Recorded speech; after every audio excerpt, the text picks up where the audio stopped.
She's been called the Mother Teresa of porn. A former adult film star herself, Dr. Sharon Mitchell changed her life, went on to get a PhD in human sexuality, and is now a serious practitioner of healthy lives for others both in and out of the industry. You're listening to Reach MD, the channel for medical professionals. Welcome to the Clinicians Roundtable. I'm Dr. Michael Greenberg, your host, and with us today is Dr. Sharon Mitchell, who likes to be called Dr. Mitch. Welcome, Dr. Mitch. Thank you, Michael. Thanks for having me. All right. Now, if you are listening to this in the car with your children, I strongly advise you to switch channels at this point and come back to our website and podcast this later. We're talking about some very serious and intimate subjects, and you may not want to play this show in front of your children right now. All right. Tell us about yourself and how you went from adult film star to serious PhD working for health in the industry.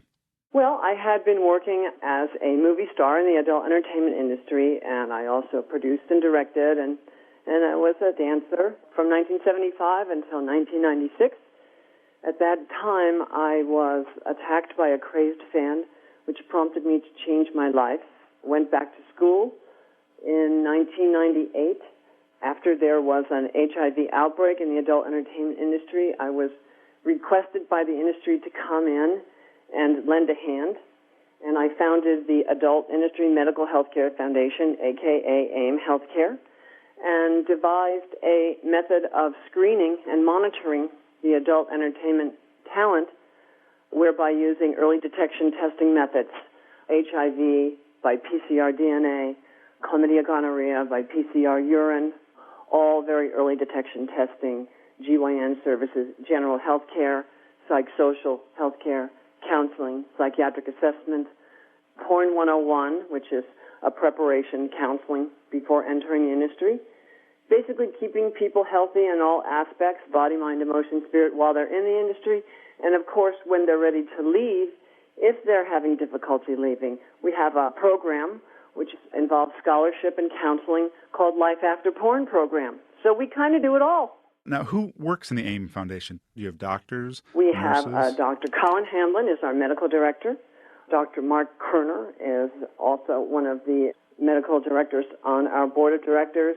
Dr. Stephen York was the founding medical director. So how many physicians are working for the foundation at this time? We have, 5 MDs working regularly, and we have 14 employees, and all employees must have degrees in either nursing or medical assistant, and they must have ongoing education in STD and HIV counseling, along with drug and alcohol counseling, because we really have to hit such a broad range of subjects. Everyone needs to be involved and educated with as much information as possible, not to mention non-judgmental, which is more difficult to find in the clinical world than you may think. No, I would believe you. And all this care is free to all the workers in the industry, correct? No. There is a donation. No, there's a $100 donation for talent members each month, and then the producers kick in the rest, which means it's a sliding scale depending on how large your company is of donations, because we're a nonprofit organization. And this makes up our budget for the year. This way everyone can write off any donations that they either use for services or make donations. And we provide the production companies with online results. The talent goes in one day. Even if they come in at 5 o'clock in the afternoon, by 10 o'clock in the morning, all the results are online with very, very secure encoded passwords for the production companies to pick up those clean bills of health, keep them in their records. People share them and maintain them. So are the patients signing HIPAA consents that the producers can get the information? Yes, they are. They are signing very specific authorizations to release results. They are aware that their results are going to be shared, and that they are also aware that HIV and STDs are an occupational hazard. Using PCR DNA, we detect HIV around 10 to 12 days consistently, and have for the last 10 years. We do not see a lot of HIV in the industry. Why? Because people need a clean bill of health from AIM before they can enter the industry. And usually we'll catch people that are HIV positive before entering the industry. In fact, there's only been 17 cases in a decade. So do you think in the 10 years, you said 10 years that AIM's been around? Correct. Have you actually seen a decrease in STDs in the industry? Yes. When I started, I took a baseline and I found that the STDs other than HIV were at 12.8% of this population. And upon screening, even 6 months later, upon introducing the screening method, and remember, they all get screened every 2 weeks if they're not using a condom, and every 28 days if they are using condoms. The majority of the people don't use condoms. But even without the condoms, in total, it's been holding specifically at 1.8%. Well, that's awesome. If you've just joined us, you're listening to ReachMD-XM, the channel for medical professionals. I'm Dr. Michael Greenberg, and I'm speaking with Dr. Sharon Mitchell, known as Dr. Mitch, a PhD who's an advocate for health within the adult entertainment industry and in society in general. You also have a private practice on the side to work with non-adult film stars. Is that correct? Yes, I do. I have a private practice that deals with the general public in counseling, and also AIM is open to the general public. We have specific online services for, we call them civilians, so anyone out there who wants early detection testing, and, which I always recommend in any relationship to test before you go to sleep or sleep together, and test before you decide to take that condom off. Let's test and share your results, and you can just log on to aim-med.org. And we'll set that up for you wherever you are, or come on in if you're in the Los Angeles area. So you counsel people on their sexual issues, correct? Sure do. What do you think about the medical profession in general? Are we sweeping these issues under the rug for people like you to deal with? Yeah, I think there's a couple things happening. I think that not everyone is comfortable talking about sex. I think there's a tremendous amount of judgment in there, and I think a lot of clinicians are out there are missing, the HIV positives and the STDs, because they're seeing their regular patients come in and they're saying, oh, have you been screened for HIV lately? And they'll say, you don't really need it because you've been married, and so on and so forth. And really you kind of have to probe, and you have to do these battery of tests regardless, even if they are married. You don't know what's going on in their private life, so give them a test at least once a year, preferably once every 6 months if you're using the ELISA test. And I also think that not just with sex workers, but with people that are sexually active, there's a tremendous amount of judgment. What's a nice girl like you doing that? Or why are you sleeping with all those people? Or you're doing porn? You don't know the situation, and it's none of your damn business who's doing what. As clinicians, we are there to provide services to keep people healthy. It's none of our business to probe in people's lives until they ask us. And then referring to a clinical sexologist, such as myself, or a sex therapist or someone in the area is something that definitely needs to be done, because there are a wealth of subjects and topics that regular MDs just aren't prepared and don't have the time to talk to about people that are having sexual issues. How do you think we can become more sensitized to this issue? Our physician listeners who are out in their offices, is there something online or a course or something we can read to really get ourselves more familiar and sensitized to handling patients' sexual issues? Actually, even though our program is very specific for adult entertainers, take a look at aim-med.org, log on, check out our Porn 101 and 102, and you're going to really get a sense of what early detection testing is like, what screening is like, without judgment, the types of psychosocial issues that are there for people that are working in sex work and people that are sexually active, regardless. So I would really take a look at that. Can you give us that address again?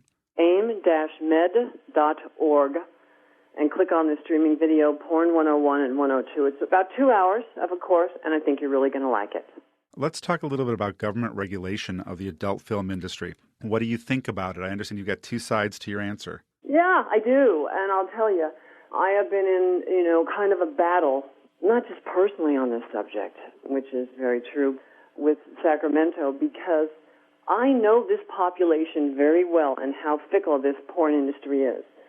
The 90% of the porn business, gay and straight, is planted right in the San Fernando Valley, where AIM has 3 locations. And having been in that industry as an actress as well as a producer and director, I know what's going to fly with these folks and what's not. And when the government comes in and intervenes and all of a sudden says, okay, mandatory condom use, everyone's got to use a condom, and everyone's got to test through the county health care department, no matter what, you know what's going to happen? That's going to drive people way back underground, because right now we have 98% compliance within the industry with all the companies, both in the San Fernando Valley and all the little mom and pops, video companies, out of state. But if you tell these people they have to do something, they are not going to go into the county health department. And how could you expect someone from the county health department to sit down and talk to a pimp, open-minded, about how he's got to bring in his girls to be screened regularly, or coach someone on how to use Viagra and take care of their methamphetamine problem at the same time, or, how come it's a high risk to use Cabroject? Cabroject is made for people that are paraplegics that need assistance in that area, not for you to give an injection and not use a condom and then go on the set. And these are extreme topics. No one at the county health department or even a regular practitioner's office is going to be able to handle these types of situations. So what AIM does is very, very specific. And also, this industry, these folks aren't going to be willing to share their information with the government. They feel that the government has always wanted to fine them, tax them, give them more problems historically. They're not going to be open to using condoms. Well, okay, that's for the people in the San Fernando Valley. How about our listeners in Chicago, New York, Detroit, Atlanta, or the middle of the country? How do they find someone like you to send patients to? Well, if you go online and you go to www.sexscience.org, you can find the Society for the Scientific Study of Sexuality. And there are lists of clinical sexologists. And at some other time, Michael, I'd love to talk to you about the difference of a clinical sexologist versus a sex therapist, because we're two entirely different animals. But that's a great place to start for good, open-minded sexual health counseling with a wealth of experience and also board certifications. That's important. Well, that's great. So that is www.sexscience.org for our listeners. Dr. Mitch, thanks for being our guest today and discussing your life and the work you do to bring health to the adult film industry and to human sexuality in general. I'm Dr. Michael Greenberg, and you've been listening to the Clinicians Roundtable on ReachMD, the channel for medical professionals. ReachMD XM is here for you, the health professionals who care for your patients. We welcome your questions and comments. Please visit us at reachmd.com. With its on-demand and podcast features will allow you to access our entire program library, including this show. Register on the website and enter promo code RADIO, and we truly thank you for listening.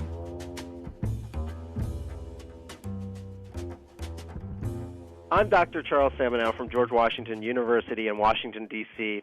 You're listening to the first national radio channel created specifically for medical professionals.